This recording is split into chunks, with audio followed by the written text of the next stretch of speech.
ये बहुत मज़ेदार होने वाली है। कहानी का पूरा मज़ा लेने के लिए वीडियो को आखिर तक ज़रूर देखिएगा। आज रात फिर नौकर रमज़ान मेरे कमरे में आया और बोला, मैडम साहबा खाना लगा दूं क्या? मैंने कहा, मुझे अभी भूख नहीं है। फिर मैं बोली, रमज़ान मेरा एक काम करोगे? तो रमज़ान बोला, बिल्कुल करेंगे मैडम साहबा। मैंने कहा, रमज़ान मेरी तबीयत ठीक नहीं लग रही, थोड़ा सा तेल गर्म करके लाओ, मेरे हाथ पाँव दबा दो और मेरी मालिश भी कर देना। रमज़ान बोला, ठीक है मैडम जी, मैं तेल गर्म करके लाता हूँ।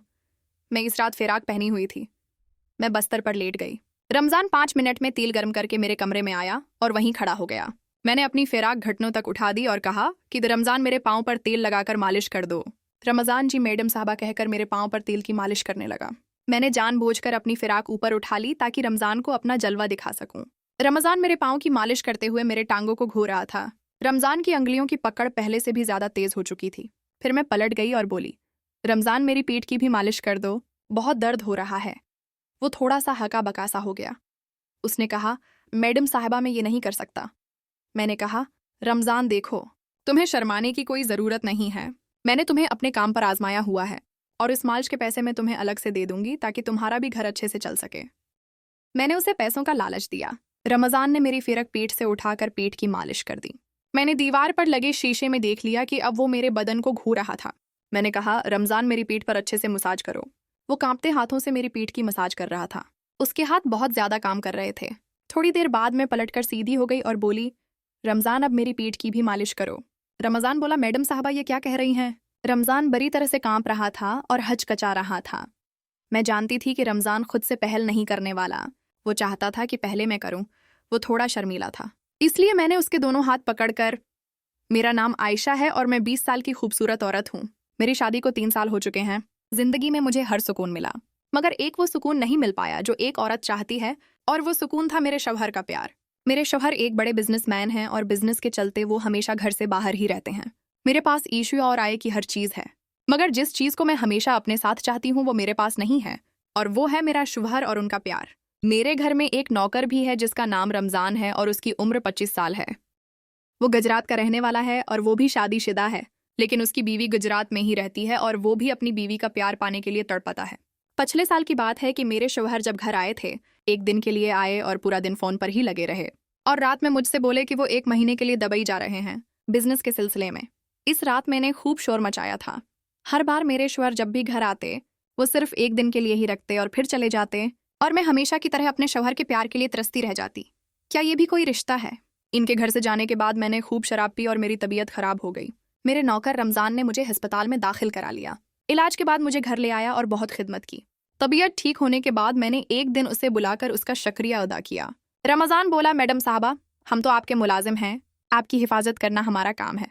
हम अपनी गर्भवती के चलते बीवी बच्चों से दूर हैं, यहाँ कमाने के लिए पड़े हैं, और आप सब कुछ होते हुए भी अपने शौहर से दूर हैं। माफ़ करना मैडम जी, ज़्यादा बोल दिया। हमारी जब से शादी हुई है, हम अपनी बीवी के पास सिर्फ 3 महीने ही रह पाए थे। उसके बाद से 1 साल हो गया है और अब तक हम अपनी घरवाली से नहीं मिले हैं। बहुत याद आती है उसकी, मगर कमाएंगे नहीं तो घर कैसे चल पाएगा? मैंने उसे 5,000 दिए और कहा, जाओ अपने घर होके आओ, और बोला, नहीं मैडम जी, हम यहाँ से पैसे घर नहीं भेजेंगे तो हमारा घर चलेगा। हम आपकी खिदमत में यहीं पर रहेंगे। आपका बहुत बहुत शुक्रिया। वैसे भी मालिक घर पर नहीं है, इसलिए हमें आपका ख्याल रखना पड़ेगा। रमज़ान की बातें मेरे दिल को छू गईं। ये गरीब इंसान अपनी बीवी को इतना प्यार करता है, और एक मेरे शौहर हैं कि उन्हें मेरी याद भी नहीं आती। कितना तड़पता होगा वो यहाँ पर अपनी बीवी के बिना, ठीक वैसे ही जैसे मैं अपने शौहर के बगैर। तभी मुझे एक बड़ा ख्याल आया कि हम दोनों एक दूसरे की तड़प को भी दूर कर सकते हैं। तब से मेरे नज़र रमज़ान के लिए बदल गए। एक दिन वो घर में सफाई कर रहा था। इस वक्त उसने नीचे सिर्फ हाफ पेंट पहनी हुई थी। मुझे उसके मजबूत और जैसे मीचूर देखकर कुछ महसूस हो रहा था। मैंने ठान लिया कि रमज़ान के हाथों उसकी और अपनी दोनों की तड़प मिटा लूंगी। मैंने उससे अपनी करीब लाने के लिए नेके अपनाए थीं, लेकिन उसका ध्यान हमेशा घर के कामों पर ही रहता। मैं जानबूझकर उसके सामने छोटे छोटे कपड़े पहनती थी ताकि उसका ध्यान बट्ठे और वो मेरी तरफ मतवजा हो, लेकिन वो तो हमेशा अपने कामों में ही मसरूफ रहता। मैं जब नहाने के लिए जाती तो बाथरूम का दरवाज़ा जानबूझकर खुला छोड़ देती थी, और अक्सर रमज़ान के सामने में छोटे छोटे नाइटी कपड़ों में ही रहती, लेकिन मेरे सारे हथकंडे ठंडे पड़ चुके थे। मुझे लगा मुझे कोई और ट्राई करना चाहिए जिससे रमज़ान जल्दी बहक जाए। मैंने रमज़ान को एक बार अपने पास बुलाया और उससे कहा कि आज मेरा शराब पीने का दिल कर रहा है। उसने कहा, मैडम जी, शराब सेहत के लिए अच्छी नहीं होती, और पिछली बार भी आपने इतनी शराब पी थी कि आपकी तबीयत खराब हो गई थी। मैंने कहा, तो फिर मैं क्या करूं? मुझे अपने शौहर की बहुत याद आ रही है और मैं शौहर का प्यार पाने के लिए तड़पती रहती हूँ और मेरा शौहर मेरी इस बेचैनी को नहीं समझता। वो खामोशी से सिर झुकाए मेरी बातें सुनता रहा। मैंने 2 गिलासों में शराब डाली और 1 गिलास शराब का उठाकर मैंने रमजान के हाथ में दे दिया। उसने कहा, मैडम जी मैं शराब नहीं पीता और मेरी इतनी औकात भी नहीं है कि मैं इस तरह शराब पीने बैठ जाऊं। मैंने कहा, अरे रमजान, मैंने कहा है पियो, कोई बात नहीं है। उसने वो गिलास ले लिया और हम दोनों ने शराब पी। शराब पीने के बाद मैंने उसे अपने बारे में बताना शुरू कर दिया कि मैं अपने शौहर से कितनी प्यार करती हूँ और वो मुझे कितना छोड़कर जाते हैं। मैंने रमजान से पूछा, तुम्हारी बीवी कैसे है? उसने कहा, मैडम जी हम गरीब आदमी हैं, हमारी बीवियां भी हमसे दूर रहकर तड़पती हैं, मगर हम क्या कर सकते हैं, आखिर कर तो कर क्या। फिर मेरी शौहर दिमाग में एक प्लान आया। मैं समझ गई थी कि ये प्लान जरूर काम करेगा, क्योंकि मैं जानती थी कि मेरे शौहर को मुझसे ज्यादा अपने बिजनेस की फिक्र है और मैं इस तरह की जिंदगी नहीं जीना चाहती थी।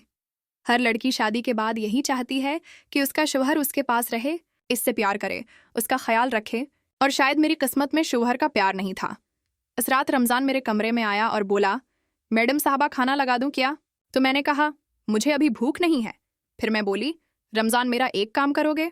तो रमजान बोला, बिल्कुल करेंगे मैडम साहबा। मैंने कहा, रमजान मेरी तबीयत ठीक नहीं लग रही, थोड़ा सा तेल गर्म करके लाओ, मेरे हाथ पांव दबा दो और मेरी मालिश भी कर देना। रमजान बोला, ठीक है मैडम जी। मैं बस्तर पर लेट गई। रमजान 5 मिनट में तेल गर्म करके कमरे में आया और वहीं खड़ा हो गया। मैंने अपनी फिराक घुटनों तक उठा दी और कहा, रमजान मेरे पाँव पर तेल लगाकर मालिश कर दो। तब भी रमजान जी मैडम साहबा कहकर मेरे पाँव पर तेल की मालिश करने लगा। मैंने जानबूझकर अपनी फिराक ऊपर उठा ली ताकि रमजान को अपना जलवा दिखा सकूं। रमजान मेरे पाँव की मालिश करते हुए मेरे टांगों को घो रहा था। रमजान की अंगुलियों की पकड़ पहले से भी ज्यादा तेज हो चुकी थी। फिर मैं पलट गई और बोली, रमजान मेरी पीठ की भी मालिश कर दो। तो रमजान हक्का बेका रह गया और मुझे घूरने लगा। प्यारे दोस्तों, मैं उम्मीद करता हूँ हमारी कहानी आपको पसंद आई होगी। कहानी पसंद आई है तो वीडियो को लाइक कर दें, चैनल को सब्सक्राइब कर दें। मिलते हैं अगली वीडियो में। Thanks for watching.